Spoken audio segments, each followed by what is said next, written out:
नमस्कार दोस्तों। स्वागत है आप सभी का यूजीसी नेट गुरुकुल के इस डिजिटल प्लेटफॉर्म पर। उम्मीद करता हूं कि आप लोग स्वस्थ होंगे और अपनी तैयारियों को बेहतर ढंग से कर रहे होंगे। हमारा ऑफिशियल ऐप जेआरएफ अड्डा आप लोगों के लिए लेकर आया है असिस्टेंट प्रोफेसर पेपर थर्ड के ई नोट्स और प्लस में 10 टेस्टों की एक सीरीज है। फुल लेंथ के टेस्ट हैं आप लोगों के लिए।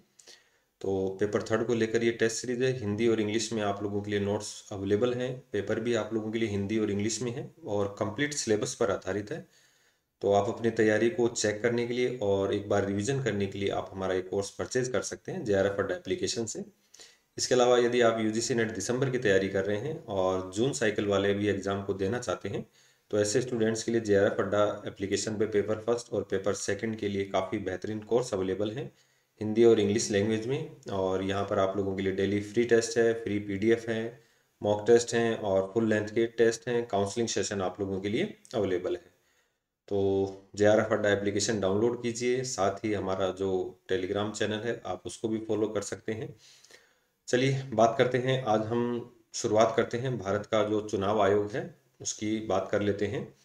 और चुनाव आयोग से पहले थोड़ा सा मैं आपको कुछ यहाँ पर इम्पोर्टेंट फैक्ट्स आप लोगों को बता देता हूँ कि भारत में जो चुनाव की जिम्मेदारी है या हम बात करें जो सदस्य हैं संसद के उनकी योग्यताओं का निर्धारण है, विधानसभाओं की सदस्यों की योग्यता का निर्धारण है, या बात करें हम राष्ट्रपति का चुनाव हो या उपराष्ट्रपति का चुनाव हो या सांसदों का चुनाव हो या जो विधायक हैं इनका चुनाव हो, तो इनके चुनाव की जो जिम्मेदारी है वो निर्वाचन आयोग को प्रदान की गई है। मतलब आप सब लोग वैसे निर्वाचन आयोग को जानते हैं कि निर्वाचन आयोग जो है वो चुनाव करवाने का कार्य कर रहा है। और अभी फिलहाल तो काफ़ी चर्चा का विषय भी बनाया हुआ है। आप लोगों के घर पे सभी के एक फॉर्म आए होंगे जो आपको अपना वोटर आईडी कार्ड का जो डिटेल है वो उसमें फिल करना है, नवीनतम फोटो लगानी है।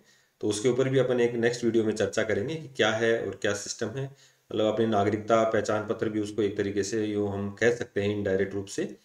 तो ये सब कार्य चुनाव आयोग के द्वारा होते हैं। और अनुच्छेद 324 नॉर्मल बात है कि भाई भारत में निर्वाचन आयोग है, भाग 15 में है। लेकिन जो एग्जामिनर क्वेश्चन पूछता है उसमें सबसे पहले तो अपन बात कर लेते हैं कि एक तो निर्वाचन आयोग संवैधानिक निकाय है भारतीय संविधान का। अगर हम बात करें भाग 15, और भाग 15 में इसका उल्लेख किया गया है अनुच्छेद 324 से 329 तक निर्वाचन आयोग का गठन है। और 25 जनवरी 1950 निर्वाचन आयोग का गठन हुआ था। सुकुमार सेन पहले निर्वाचन आयुक्त बने थे। सुकुमार सेन पहले निर्वाचन आयुक्त बने थे। और थोड़ा सा इम्पोर्टेंट अगर हम बात करें कि 25 जनवरी को राष्ट्रीय मतदाता दिवस भी मनाया जाता है। राष्ट्रीय मतदाता दिवस मनाया जाता है। तो काफ़ी इम्पोर्टेंट है। और भारतीय संविधान का एकमात्र जो प्रस्ताव था जिसको हम कहते हैं सार्वभौमिक वैध मताधिकार, सार्वभौमिक वयस्क मताधिकार, जिसमें आज के समय अगर बात करें तो 18 वर्ष की आयु का व्यक्ति जिसको वोट देने का अधिकार है, वो जो एकमात्र ऐसा प्रस्ताव था जो बिना किसी वाद विवाद के बहस के पारित हो गया था।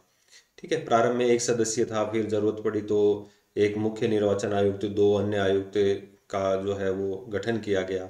अगर एक क्वेश्चन और इम्पोर्टेंट की अपन बात करें कि वर्तमान में जो मुख्य निर्वाचन आयुक्त हैं वो कौन है, तो ये आप लोग थोड़ा सा इसको अपने दिमाग में रखना क्योंकि करंट अफेयर से संबंधित है। तो अगर अपन बात करें श्री ज्ञानेश कुमार, श्री ज्ञानेश कुमार वर्तमान में भारत के मुख्य निर्वाचन आयुक्त हैं। और इनका जो है 25 फरवरी 2025, 25 फरवरी सॉरी 19 फरवरी, इसको याद रखना, 19 फरवरी 2025 इनकी जो है नियुक्ति हुई थी। और वर्तमान में जो ये बहुसदस्यीय आयोग है तो इसमें अगर अपन बात करें एक तो डॉक्टर विवेक जोशी, डॉक्टर विवेक जोशी इसके सदस्य हैं। और एक सुखवीर सिंह संधू, सुखवीर सिंह संधू, ये दोनों वर्तमान में इस आयोग के सदस्य हैं। ठीक है, तो ये करंट से संबंधित क्वेश्चन है। 19 फरवरी 2025 जो भारत के नवीन निर्वाचन आयुक्त हैं, मुख्य निर्वाचन आयुक्त, वो श्री ज्ञानेश कुमार हैं। बहुसदस्यीय आयोग है, दो सदस्य होते हैं, डॉक्टर विवेक जोशी और सुखबीर सिंह संधू वर्तमान में इसके सदस्य हैं। तो ये तो थोड़ी सी अपनी जो बातचीत थी ये करंट से संबंधित थी, कुछ आयोग से संबंधित थी। बाकी जैसे अब हम बात करें कि 18 वर्ष की आयु का कोई भी व्यक्ति भारत में वोट दे सकता है। पहले ये 21 वर्ष थी, 61वां संविधान संशोधन द्वारा इसको घटाकर 18 वर्ष कर दिया गया।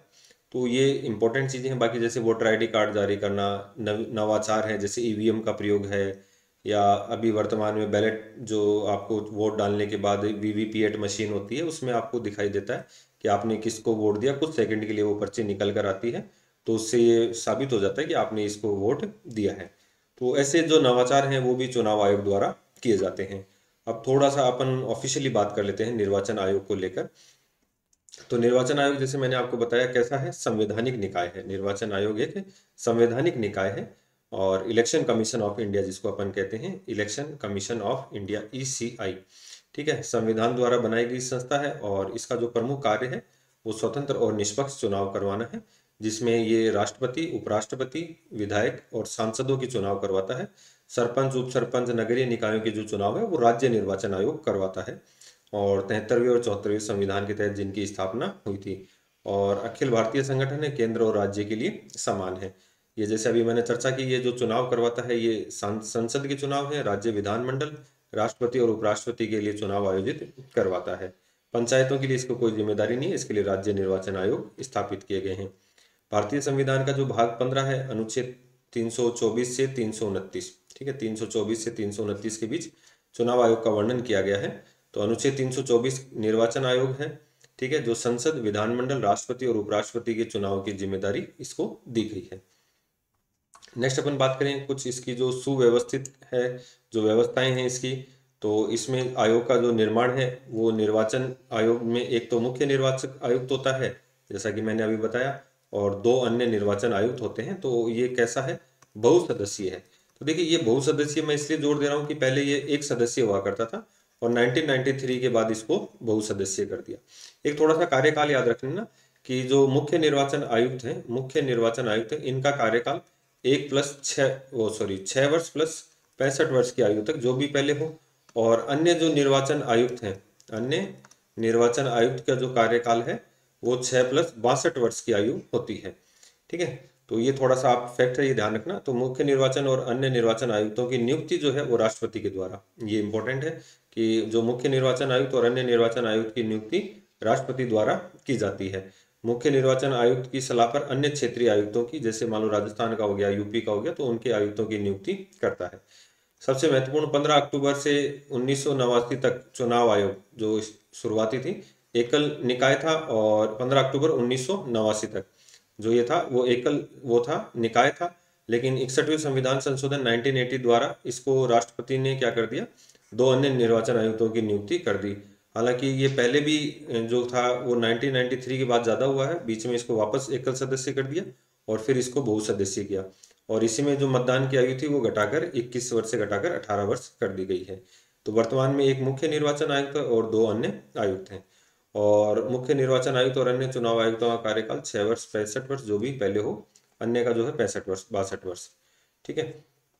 नेक्स्ट अपन बात करें कि जो पोस्ट नियुक्त हो जाती है तो उसमें राष्ट्रपति को जो है त्यागपत्र देकर अपना पद खाली कर सकता है। इसमें जो मुख्य निर्वाचन आयुक्त होता है और अन्य आयुक्त होते हैं वो राष्ट्रपति को अपना त्यागपत्र देकर अपना पद खाली कर सकते हैं, ठीक है। और इसके अलावा इन्हें महाभियोग की प्रक्रिया जो राष्ट्रपति की होती है उसके समान दुर्व्यवहार के द्वारा संसद द्वारा जो अर्धन्यायिक प्रक्रिया है इसके माध्यम से हटाया जा सकता है। और जो मुख्य निर्वाचन आयुक्त होता है ये जो भारत का सुप्रीम कोर्ट होता है उसकी समान इसको वेतन मिलता है। वेतन जो मिलता है वो ध्यान रखना संचित निधि से मिलता है, वेतन जो है वो संचित निधि से मिलता है। और 2,50,000 जो है इसका वेतन होता है वर्तमान में, क्योंकि सर्वोच्च न्यायालय का जो मुख्य न्यायाधीश, वो उच्च न्यायालय के जो मुख्य न्यायाधीश हैं, अन्य न्यायाधीश, उनका वेतन 2,50,000 है, ठीक है। तो ये इसको वेतन दिया जाता है जो न्यायाधीशों के समान 2,50,000 रुपये, ठीक है। शक्ति और कार्य जो निर्वाचन आयोग को जो है प्रशासनिक, अर्धन्यायिक और सलाहकार, तो योग्यताओं का निर्धारण करना है, चुनाव करवाना है और निर्वाचन संबंधी राष्ट्रपति को सलाह देना है, ये इसके मुख्य कार्य होते हैं, ठीक है। इसके अलावा जो इसके जो अन्य कार्यों की अगर अपन बात करें तो परिसीमन आयोग जो समय समय पर निर्धारित होता है, लास्ट वैसे तो 10 वर्ष में निर्धारित होना था लेकिन अभी लास्ट जो है वो 2002 में बना था, कुलदीप सिंह जिनके अध्यक्ष थे। तो परिसीमन आयोग के आधार पर भारत के सभी निर्वाचन क्षेत्रों का निर्धारण करता है, इनके चुनाव करवाता है, मतदाता सूची निर्माण करता है और मतदाताओं का पंजीकरण, जैसा कि अभी कर भी रहा है निर्वाचन आयोग। आप सबके घर पे BLO आ रहे होंगे, तो ये समय समय पर क्या है, मतदाता सूची का आयोजन करवाना है, मतदाताओं का पंजीकरण। राजनीतिक दलों को जो है ये मान्यता देता है और उनके प्रतीकों का आवंटन, जो राष्ट्रीय राजनीतिक दल हैं, राज्य राजनीतिक दल हैं और क्षेत्रीय दल हैं, इनके जो चुनाव चिन्ह हैं वो निर्वाचन आयोग द्वारा ही जारी किए जाते हैं। और चुनाव प्रणाली में विवाद होने पर किसी अधिकारी की नियुक्ति करता है। बाकी जो निष्पक्ष चुनाव करवाने की जिम्मेदारी भी इसी की है। और इसके अलावा देखिए, सदस्यों की अयोग्यता के संबंध में केंद्र में है तो राष्ट्रपति और राज्य है तो राज्यपालों को सलाह देगा। और राष्ट्रीय और राज्य दलों के रूप में मान्यता देता है। जैसे वर्तमान में 6 राष्ट्रीय राजनीतिक दल हैं। और चुनाव के समय पार्टी और उम्मीदवारों के बीच में आचार संहिता, यानी कि धर्म के आधार पर वोट नहीं मांगेंगे, किसी प्रकार का कोई लालच नहीं देंगे, तो ऐसे जो है वो आचार संहिता ये जारी करता है। और जो भारत के चुनाव आयोग में उप चुनाव आयुक्त होते हैं वो सिविल सेवाओं से होते हैं, बिल्कुल। और सचिवालय सचिव, संयुक्त सचिव और उप सचिव तथा अतिरिक्त सचिव इसके कर्मचारी होते हैं। और मुख्य निर्वाचन आयुक्त की सलाह पर राज्य निर्वाचन आयोग के मुख्य निर्वाचन अधिकारियों की नियुक्ति की जाती है। जैसे अनुच्छेद 243 आई है, ठीक है, और वित्त आयोग है, अनुच्छेद 243 के राज्य निर्वाचन आयोग होता है। तो ऐसे क्या है इनके, जैसे वित्त आयोग की राज्यपाल नियुक्ति करता है, और राज्यों में जो है इनकी नियुक्ति तो राज्यपाल करेगा, लेकिन सलाह कौन देता है, भारत का मुख्य निर्वाचन आयुक्त देता है। तो अगर पूछ ले राज्य का निर्वाचन जो आयुक्त है वो 243 के में हो जाता है, राज्य निर्वाचन आयोग, ठीक है। और कुछ अन्य महत्वपूर्ण अगर बातें देखें तो चुनाव के समय जो होता है जिले का कलेक्टर मुख्य निर्वाचन अधिकारी होता है, और वो अन्य निर्वाचन क्षेत्रों के लिए पीठासीन अधिकारियों की नियुक्ति करता है, ठीक है। और हर साल जो राष्ट्रीय मतदाता दिवस है ये 25 जनवरी को मनाया जाता है, और इस दिन चुनाव आयोग की स्थापना हुई थी, ठीक है। और 25 जनवरी 1950 पहले थे सुकुमार सेन। और लोकतांत्रिक प्रक्रिया से युवाओं के चुनाव में भागीदारी, अभी जैसे मैंने परिसीमन आयोग की बात की थी, तो 84वां संविधान संशोधन 2001 में जो है वो चौथा परिसीमन आयोग का गठन हुआ था, जिसने विधानसभाओं के लिए और उन सीटों का परिसीमन किया था, ठीक है। SC ST को और इनको आरक्षण इसमें दिया गया है। और अनुच्छेद 325 है, मतदाता सूची जारी करता है, धर्म, जाति, लिंग और मूल का आधार पर कोई प्रतिनिधित्व नहीं होता है। अनुच्छेद 326 अपन पढ़ चुके हैं, मतदान का अधिकार है। 61वां संविधान संशोधन 1989 में इसको 21 वर्ष से घटाकर 18 वर्ष कर दिया गया है। और अनुच्छेद 327 संसद में विधानसभाओं के निर्वाचन से संबंधी प्रावधान होते हैं, ठीक है। तो ये मुख्य इंपॉर्टेंट चीजें थी। अनुच्छेद 329 कहता है 1966 से न्यायालय ने चुनाव में हस्तक्षेप करना शुरू कर दिया है, और अब जो विवाद होते हैं ऐसी स्थिति में आप न्यायालय जा सकते हैं, ठीक है। जैसे राष्ट्रपति के चुनाव को लेकर विवाद होता है तो अपन सर्वोच्च न्यायालय जा सकते हैं। इसके अलावा कुछ महत्वपूर्ण तथ्य हैं, जैसे फोटो आईडी जो पहचान पत्र है वो जारी करता है, ठीक है। और हरियाणा विधानसभा में मतदाताओं की तस्वीर अनिवार्य कर दी है, तो सभी जगह पर अब लागू कर दिया है। प्रथम चुनाव आयुक्त जो थे सुकुमार सेन, 21 मार्च 1985 से 19 दिसंबर 1958 तक, ठीक है। काफ़ी चुनाव आयुक्त फेमस भी रहे हैं जिन्होंने काफ़ी सुधार भी किए हैं। इसके अलावा कुछ कमेटियां भी बनी हैं, अपन किसी वीडियो में उनकी भी चर्चा करेंगे। तो आज की वीडियो में इतना ही। तो उम्मीद करता हूँ कि काफ़ी यूजफुल रहा होगा आप लोगों के लिए वीडियो। नेट दिसंबर का पेपर है या असिस्टेंट प्रोफेसर के जितने भी एग्जाम हैं सबके लिए इक्वली ये टॉपिक आप लोगों के लिए उपयोगी है। तो चलिए चैनल को सब्सक्राइब कर लीजिए अगर नए हैं तो। मिलते हैं नेक्स्ट वीडियो में। आज की वीडियो में इतना ही, धन्यवाद।